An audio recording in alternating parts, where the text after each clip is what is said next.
Et bonjour tout le monde, bonjour les amis, c'est Benji. On se retrouve pour une nouvelle vidéo.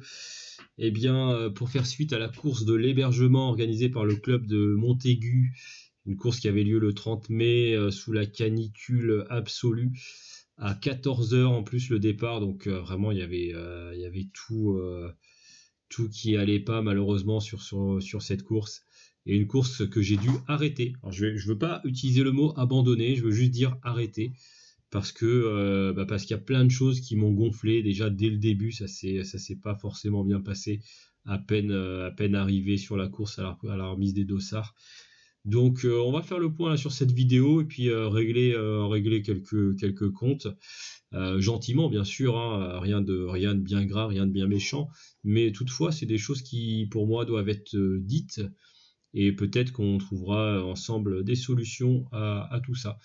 J'ai pas d'image de course, hein, et vous allez comprendre pourquoi dans quelques instants quand on va commencer à parler des problèmes.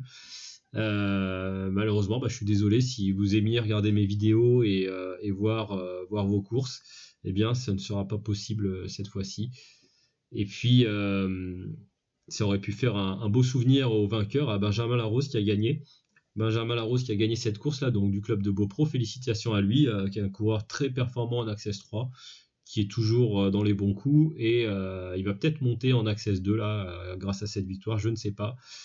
En tout cas, bravo à lui. J'ai mis en arrière-plan mon petit vélo Elves. Si vous connaissez pas la marque, ils ont un site internet avec des très belles images. Les vélos, en plus, j'en ai deux, donc ressemblent à ce qu'il y a sur les photos du site. Des vélos de qualité, à un prix contenu. Bon, je leur fais de la pub parce que j'ai acheté deux vélos, un pour mon cyclocross et puis celui-ci que j'utilise sur les courses sur route. Ça vous permet déjà peut-être de me reconnaître puisque le vélo il est facilement reconnaissable sur les courses. Et puis je sais qu'avec les lunettes et avec le casque, des fois on reconnaît pas forcément les bonhommes qui sont sur les vélos. Donc voilà, c'est moi.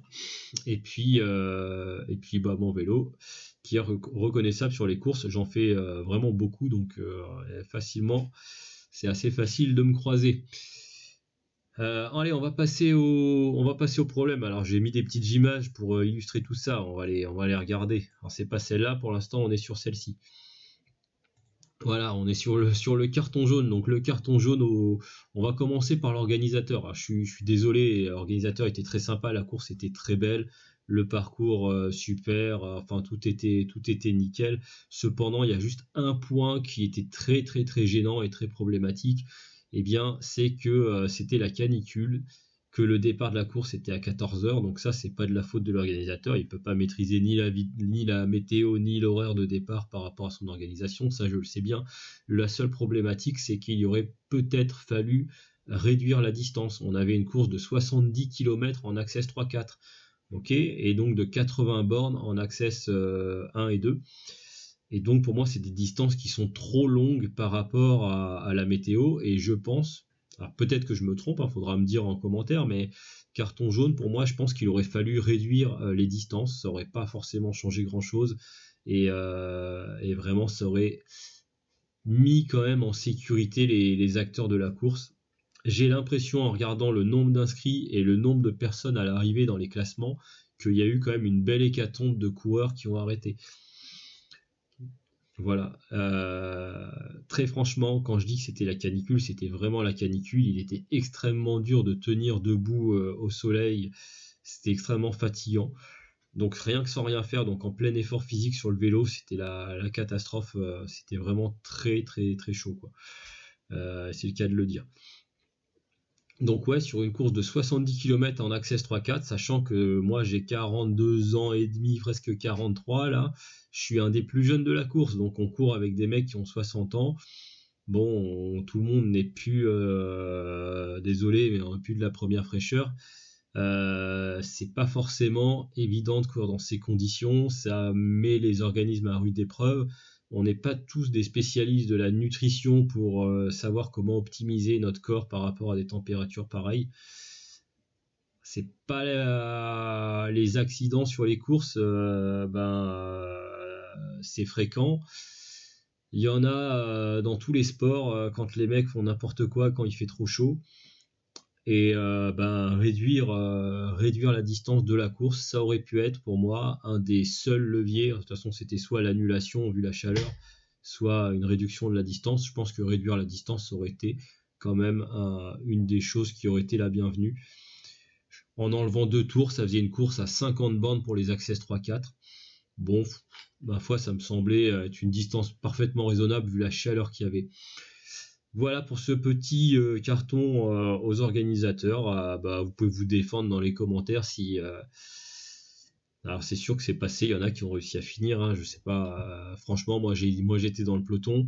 Tant qu'on roulait tranquillement, comme d'hab à la vitesse du peloton aux alentours des 39 à l'heure, ça passait un petit peu. Mais alors celui qui voulait taper un peu dedans et faire des efforts pour s'échapper, là c'était plus la même. Hein. Bref. Deuxième carton jaune, carton rouge aux officiels. Je crois qu'il y avait 2-3 officiels là avec la petite chemise blanche et avec le petit logo FFC bleu blanc rouge là sur la poitrine. Ils étaient très sympathiques et très agréables, mais on aurait dit un petit peu des policiers à l'affût là quand ils m'ont vu arriver avec mon vélo et ma caméra. J'avais la caméra là, mon Insta360 là sur le guidon. Hop, monsieur, garez-vous sur le côté s'il vous plaît, la caméra, c'est pas autorisé, est-ce que vous avez le droit, machin, non, oui, non, bon, en gros, ils m'ont expliqué très gentiment, bon, bien sûr, ils étaient très polis et très gentils, hein, y a pas de souci, j'ai taquiné un petit peu, mais de façon assez ironique, pour le développement du cyclisme, moi je mets des vidéos sur YouTube, ça permet aux gens de se voir, ça contribue à la bonne ambiance dans les pelotons, après on en discute. J'ai des gens qui viennent me voir qui sont super contents d'avoir des souvenirs. Là ils en auront pas malheureusement. Qu'est-ce que vous voulez que je vous dise ? Voilà. Juste pour l'anecdote, moi j'ai repris le cyclisme à cause d'une blessure en course à pied que j'arrivais pas à régler. Et j'avais envie de faire de la compétition, la course à pied ça passait plus, mais c'est surtout en voyant les vidéos de Quentin Ruel, ça m'a grave donné envie de m'y remettre. J'en avais fait, mais j'avais fait du vélo il y a très très trop longtemps, mais j'avais quand même dans ma vie j'ai toujours donné la priorité à l'athlétisme. Et là ça m'a donné l'occasion et l'envie en fait de voir ces vidéos sur YouTube, de vraiment de m'y remettre sérieusement et de performer en vélo. Donc les vidéos ça a un impact sur les gens qui se licencient, les gens qui viennent à la compétition. Et à mon avis, ça fait pas de mal à la fédération de cyclisme d'avoir des nouveaux licenciés, d'avoir un peu de fraîcheur en fait dans les rangs, dans les pelotons. S'ils veulent un peu trop casser la tête aux gens pour plus qu'on filme, il y a plus de vidéos. Alors concrètement, ils ont les arguments qui m'ont sorti. Je les connaissais en fait. Hein. Il faut demander une autorisation au comité régional de pouvoir filmer. Il faut demander apparemment une autorisation à chaque organisateur de course. Donc apparemment les organisateurs sont propriétaires des images qui se passent sur les événements qu'ils organisent. Donc il faut 2 autorisations. Et en plus, alors c'est là que je vais changer d'image, ma caméra doit rester dans l'enceinte du vélo. Donc il n'y a rien qui doit dépasser du cadre. Donc là elle était on va le voir sur les images là que je vais vous montrer. Je vais vous montrer des images donc de Quentin Ruel ici. Hop, je la mets. Voilà Quentin Ruel qui a été aux championnats régionaux, donc sur route. Eh bien, moi j'ai le même matos, hein. J'ai la caméra qui est donc fixée à l'avant du guidon. Et ils m'ont dit donc sur la course que ça aurait pu être bon si la caméra était à l'intérieur du guidon, donc en gros concrètement, il ne faut pas qu'elle dépasse des cocottes. Donc si jamais il y a un choc, eh bien, il faut que ce soit les cocottes qui tapent en premier et pas la caméra. Ça peut se comprendre, on imagine que le support de la caméra se casse, en se cassant il devient coupant, et puis il peut blesser quelqu'un. Donc ça peut s'entendre, bref. En tout cas, ils m'ont dit non, ma caméra dépassait de 2 cm devant les cocottes, et donc ils m'ont dit niet, même si j'avais pas les autorisations, ils avaient l'air plutôt cool, ils m'auraient peut-être laissé quand même filmer, je veux pas non plus trop les charger. Cependant, eh bien, vous pouvez constater que Quentin Ruel aux championnats régionaux, donc une compète 100% officielle et en plus très importante, où il est censé d'ailleurs avoir des contrôles et des organisateurs justement qui gèrent un petit peu toutes les réglementations, lui, il a sa caméra qui dépasse des cocottes tranquillement. Voilà, alors je dis pas qu'il est favorisé, hein, c'est juste que certainement personne ne l'a contrôlé et que voilà quoi, on l'a laissé tranquille ou on l'a pas vu tout simplement. Donc là, il a également encore sur cette image là la caméra qui dépasse bien et voilà. Donc toujours ce manque de cohérence, là au niveau des. J'avais déjà relevé dans d'autres compétitions, dans d'autres vidéos, un manque de cohérence entre les différentes courses. Il y a des courses où il y a des choses qui passent, d'autres sur lesquelles ça passe pas. Des courses où il y a des façons de faire des sprints intermédiaires d'une certaine façon, d'autres c'est encore sur d'autres il y a des règlements qui changent. Chaque organisateur fait un petit peu à sa sauce sur toutes les courses. En tant que sportif, eh bien c'est difficile de s'y retrouver tout simplement. Et donc quand c'est difficile de s'y retrouver, c'est difficile de comprendre, ça peut être des fois difficile de prendre du plaisir sur les compétitions. Voilà, après je comprends que chaque organisateur veuille faire des choses à sa façon sur ces événements. Mais bon, après, voilà, moi j'ai donné mon point de vue, c'est juste qu'en tant que sportif, toutes les semaines, s'il y a un truc qui change, on n'y comprend plus rien, et après, ça devient chiant, quoi.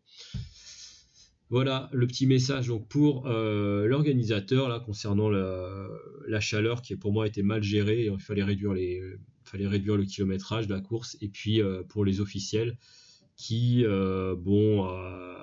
font bien leur boulot, parce qu'ils ont bien fait leur boulot, ils m'ont dit que j'avais pas le droit, et effectivement j'avais pas le droit, mais globalement pour moi ça aide pas le vélo, hein. Bref, allez, maintenant on va passer à la partie la plus importante. Voilà, ça serait carton rouge. Bon, j'ai pas mis l'image du carton rouge, alors je vais repasser sur mon petit carton jaune là, comme ça. Et puis maintenant on va parler de la raison pour laquelle j'ai quitté la course en pleine course, quoi, à mi-course, à peu près à 35-40 bornes, je sais plus à quel moment j'ai quitté la course, bref, j'ai arrêté. J'ai arrêté parce que ça me gonfle. Je viens faire du vélo pour me faire plaisir. Comme tout le monde, j'ai une semaine de boulot avant, qui peut être plus ou moins lourde, plus ou moins stressante. Et en fait, le week-end, c'est le moment où on se fait plaisir, quoi. C'est le moment qu'on attend avec impatience. C'est le petit moment de bonheur où on va faire sa course de vélo, on va se faire plaisir. Et puis là, désolé, je voulais pas être vulgaire dans la vidéo, mais je suis obligé d'employer le mot. Il y a toujours un gros con ou un vieux con, parce que oui, effectivement, je suis obligé de dire vieux parce que c'est souvent des gens qui sont quand même plus âgés que moi, qui ont la cinquantaine bien dépassée, qui passent leur temps à gueuler dans les pelotons. Il y a toujours une raison pour gueuler, parce qu'il y a eu un coup de frein, parce qu'il y a eu une petite vague, parce que le peloton il roule pas à l'allure qu'ils veulent, parce qu'il y a des échappés devant et qui veulent les rattraper, mais que ça leur convient pas, qu'il y en a qui roulent et qu'il y en a qui roulent pas. Et ça, j'en peux plus. Parce que je me paye un dossard, j'ai payé ma licence, je paye un dossard, on est sur un terrain de sport. Et pour moi, dans mon éducation de sportif, c'est des mouvements d'humeur comme ça,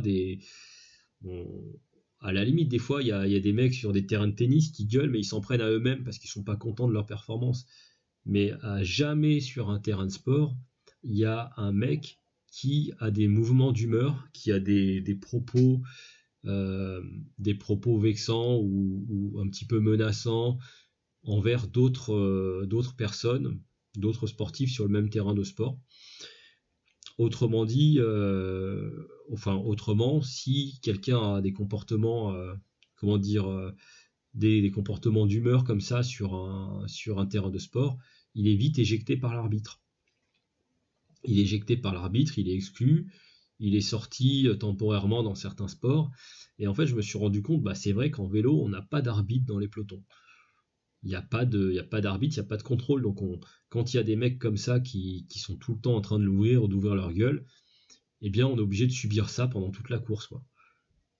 Et puis à la fin, il n'y a pas, à la fin, il y a pas de témoin, il n'y a rien. Donc quelle solution il pourrait y avoir? Quelle solution pourrait y avoir contre ça, contre... Eh ben, en fait, la seule solution, bon, moi je pense à j'ai des idées, hein, après, parce que ça, franchement, ça met une sale ambiance. Moi, je vous dis, j'ai arrêté la course pour ça. Et bah, régulièrement, je fais régulièrement dans le top 5 des courses. Bah voilà, ça fait un adversaire en moins. C'est pas sérieux. Maintenant, j'ai plus, franchement, après cette course-là, je me suis dit, mais pourquoi je continue à faire ça, quoi? Pourquoi je continue à venir sur des courses FFC? Je prends pas de plaisir. Alors je tiens quand même à signaler que c'est une petite minorité, je dirais que c'est quelques pourcents, moins de 10% des gens qui sont comme ça, mais le problème c'est qu'un mec qui gueule, il met une sale ambiance, quoi. Et à titre personnel, il m'a même pas gueulé dessus pendant la course. Il était en train, c'était un gars il était pas content parce que le peloton roulait pas assez vite à son goût pour rattraper les échappés, que tout le monde faisait pas d'efforts pour faire des relais. Sauf qu'en fait en course, mais les gens font ce qu'ils veulent en fait. Les gens font ce qu'ils veulent en course, chacun a sa stratégie, chacun a son niveau. S'il y a un gars qui a envie de rouler, puis après il a envie de plus rouler, et puis que ça te fait chier, ben en fait, en gros, tu t'as rien à dire. T'as rien à dire, quoi. Chacun fait ce qu'il veut, c'est tout. Il y a personne qui doit, il y a personne qui doit commander une autre personne, quoi. C'est les gens font leurs courses et puis bah, si ça te plaît pas, bah tu prends tes jambes et tu pars en compte tout seul, quoi. Je sais pas, moi, tu te démerdes, quoi. Et, euh, et donc, ouais, pour en revenir à ce problème d'arbitrage, bah, il n'y a pas d'arbitre. Et la seule solution que j'ai en tête, moi, c'est ce que je retrouve un petit peu dans les jeux vidéo, bah, en fait, c'est le signalement. C'est le signalement, c'est que quand il y a un mec qui fait trop chier, il pourrait y avoir soit une plateforme sur au niveau de la Fédé. On a le numéro du dossard du mec, on le signale, ou soit en fin de course à l'organisateur, et puis l'organisateur il retrouve le numéro de dossard du mec, et puis il constate qu'il y a eu 3, 4, 5 signalements sur le même mec, qui a eu un comportement déplacé. Et puis dans ce cas-là, bah, c'est suspension de course, je sais pas moi, un mois, j'en sais rien. Je sais pas, c'est des idées, je veux pas être trop radical sur ce genre d'idées, parce qu'en fait la seule solution qu'on a quand il y a un mec qui nous fait chier en peloton, eh bien, c'est la confrontation directe pour lui dire de fermer sa gueule. Mais à ce moment-là, bah, le ton va monter, et puis ça va encore mettre encore plus une sale ambiance dans le peloton. Donc bon, voilà. Et puis en plus, c'est dangereux d'aller se déconcentrer et d'aller faire ça en pleine course. C'est pas le moment, c'est pas le lieu. Il y a un peloton, c'est certainement pas le moment d'être déconcentré avec ce genre de choses. Donc bah voilà, quand on est dans le peloton, on subit, et puis quand on en a marre comme moi, bah on met le clignotant, puis on se barre quand on rentre à la maison. Voilà pour ce gros coup de gueule concernant le comportement de certaines personnes en peloton. Donc c'est des personnes qui nuisent à la discipline, qui nuisent au cyclisme. Des comportements que je retrouve, que je découvre, puisque j'ai repris le cyclisme sur route à la fin de la saison de cyclocross avec avec les entraînements club. Bah ouais, je suis obligé de le dire, d'être franc, je ne vais plus non plus aux entraînements club parce que j'ai retrouvé dans les entraînements club eh bien, les mêmes comportements de certaines personnes, les mêmes attitudes, pour moi stupides, de gueulards pour des raisons qui, enfin, franchement, qui sont complètement futiles. Et des comportements que je retrouve encore en compétition. Heureusement, ils sont rares. Heureusement, c'est pas tout le monde. La majorité des mecs sont super sympas et c'est des mecs agréables qu'on prend plaisir à retrouver tous les week-ends. Mais non, ouais, il y a des fois. Des fois, bah là, surtout cette fois-ci, là, sur cette course à l'hébergement, je me suis dit, mais qu'est-ce que je fous là, quoi? Qu'est-ce que je fous là? Et au final, cette pensée négative a été plus forte. D'habitude, je suis à fond dans mes courses et je fais complètement abstraction de tous ces problèmes. Mais là, je sais pas, j'avais pas la tête à ça et j'ai préféré mettre le clignotant et puis rentrer chez moi. Voilà pour cette course qui s'est mal passée depuis le début là, avec cette histoire de caméra et jusqu'à la fin avec cette chaleur qui était quand même pas facile pour l'organisme et puis en plus de ça les problèmes donc de comportement de certains qui me font chier sur le plan sportif. Donc voilà, je vous dis bye bye. J'essaierai, je sais pas quand est-ce que je vais recourir. J'en sais rien. Pour l'instant, j'ai pas le moral à en refaire une. Peut-être qu'en fait, quand il y en a une autre qui va se pointer, ça va revenir. Mais je vous avoue que j'ai couru avec un copain là qui habite dans la même ville que moi, qui est très sympa. L'autre fois, on a fait une sortie de 100 bornes, une sortie de 85 bornes. Bon, j'ai pris beaucoup plus de plaisir que sur certaines courses. Donc voilà, le message est passé pour la Fédé. Donc je pense qu'il y a du ménage à faire. Il y a quand même certains mecs qui mériteraient d'avoir je sais pas, des petits avertissements, des petits ou enfin voilà, ou qui reçoivent chez eux dans leur boîte aux lettres un petit code de comportement du sportif gentleman, je sais pas. Bref. En tout cas, je vous dis merci d'avoir suivi la vidéo. Mettez un petit commentaire là si j'ai oublié 2-3 sujets, si vous avez aussi des expériences à partager. Et puis je peux pas vous dire à bientôt sur une prochaine vidéo parce que je sais pas du tout comment ça va se passer sur les prochaines courses, si j'aurai le droit de mettre ma caméra ou pas. Donc en tout cas, elle sera toujours prête, elle sera toujours dans mon sac. Et puis on verra. Pour la suite, allez, à bientôt, c'était Benji, et en tout cas, moi j'attends avec impatience le cyclocross, et parce que sur le cyclocross, au moins, tout le monde est à sa place, il n'y a pas de problème, l'ambiance est excellente, et je vous encourage à faire du cyclocross, même si vous ne le sentez pas, même si vous n'avez jamais essayé, en tout cas, venez essayer, et puis si vous avez des mauvais souvenirs, et bien retenter le coup une petite fois. En tout cas, l'ambiance sur les cyclocross est vraiment cool. Et voilà. C'est tout ce que j'avais à dire. Je vous dis à la prochaine. Ciao, c'était Benji.